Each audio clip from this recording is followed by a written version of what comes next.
You've also written songs for both singers and rappers. Absolutely. Like, ghostwriting, songwriting, whatever. You've done it for people and given them songs. Yeah. The question that I want to ask about that is, which do you prefer in terms of being a songwriter or a ghostwriter? Do you prefer writing a song for R&B artists or a verse for like a rapper?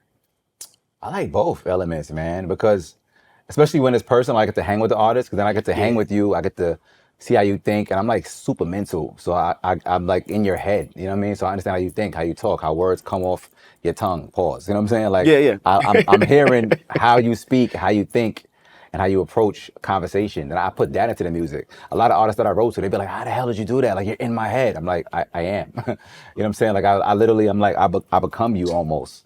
So both are fun. It's just all art to me. I'm becoming that person when I'm writing these records. So I enjoy both. The rap is easy because I rap all day. Rap. So within writing raps for other people, like, is it hard to, perfect example, Pharoah Monch wrote a verse for Puff on, I forget what album it was. And when I heard the song, I was like, he didn't write this. This sounds like Pharoah Monch. And immediately when I read the line, I was like, Pharoah Monch wrote this. Right. So like, how difficult is it for you to like alter your art so it doesn't sound like you, but sounds like the person you're writing for? For me, it's easy. I could literally sound like anyone. Like I wrote whole projects of certain artists. I can't say names. Yeah. Whole projects. Like, I'm gonna press you to say a name anyway, but you're not gonna do it. So whatever. I can't. Whose name can I can say R&B's. Yeah, that's. Like I wrote. I remember when I was down with Teddy Riley, I wrote things for. You were down with Teddy Riley? Check, baby, one. It's one. Yeah. I didn't know. Early in my career, yeah. He was one of the first people that pulled me into this game when I was brand spanking new. And I was writing with Derek Cox. I wrote some LW. You know the song I wrote in my studio with another writer? Remember that J-Lo and LL song? All my love is all. I wrote that. Me and another writer wrote the whole song in my studio and recorded it line for line. What? Yeah, the whole record. And I got zero credit for it because I didn't know the business back then. I'm actually fighting for the credit now. Because back then the management was weird and we didn't understand the actual music business. Yeah. I was just happy to be in the room back then. And you were in the game so young. Yeah. Like, like teenager. Teenager. I was just happy to be, I didn't even know the record was going to be for J-Lo. I'm just happy to be working and doing That's crazy. Yeah, I wrote a record. So for R&B records, it's just ideas. It's all free-flowing thoughts. And it's actually more fun for me because those are records I can never release as a graph. It's not a graph. Yeah. My fans are like, what the are you doing? So like, but I'm still creative enough to want to get that energy out. You know what I'm saying? So it's a cool outlet to do that. It's almost like how an actor gets to play a role that's not traditionally them. You know what I'm saying? Same thing. Yeah, exactly like that. But like, this is not on my card, so I have to like, when were you working with Teddy Riley?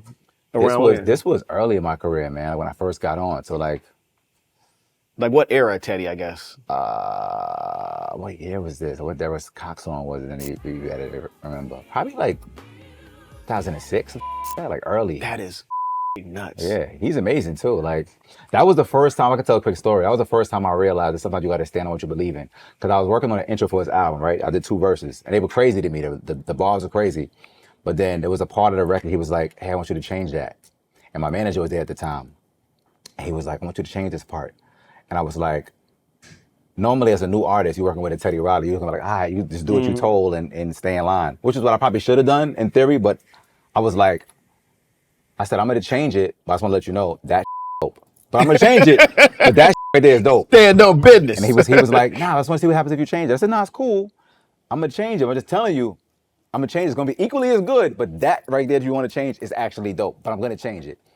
So my manager pulled me to the side, like, why are you talking bad for? Just chill and do what you're supposed to do. I said, I'm gonna do it. I'm just telling him, like, I was more rebellious. I mean, I'm still like this. So this is how I am. But I was like, I'm just telling you, I'm gonna change it, but that's dope right there.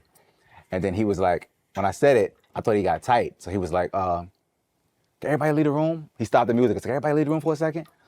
So then my manager thought I like blew opportunities. He was tight. He was like, everybody leave the room? Then I'm sitting there like, okay. Then he was like, no, including you, Grafh. Everybody leave, please. I was like, oh, wow. Pissed him off.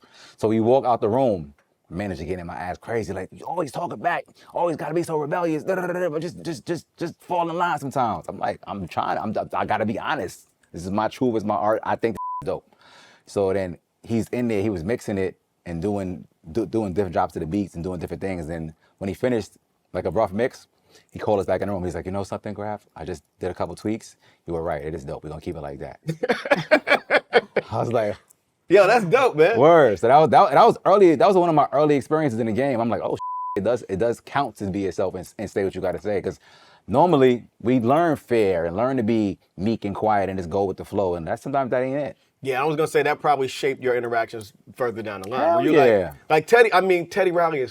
He's a genius. So, Yeah. and I'm a teenager. He probably looking at me like, who the you talking back to me? And but I wasn't talking back. I'm just explaining. I'm saying I'm a changer. I'm just telling you that. Yeah. Like whatever I wrote right there is how, and I could be super objective. I'm not being biased as I wrote it. I'm like, that's hot no matter who wrote it. It's just hot. And I know you knew the history, like the show, like you knew who he was exactly. Yeah, this is you Teddy know what I'm Riley. We in his studio built off the record. He had plaques, Michael Jackson plaques, building gold. Like the studio is gold. It's crazy. Yeah. And I'm just like, just saying what I gotta say. That But he was me for. He was like, nah. He's like, you know what? You were right. We gonna keep that. That was dope. Yeah.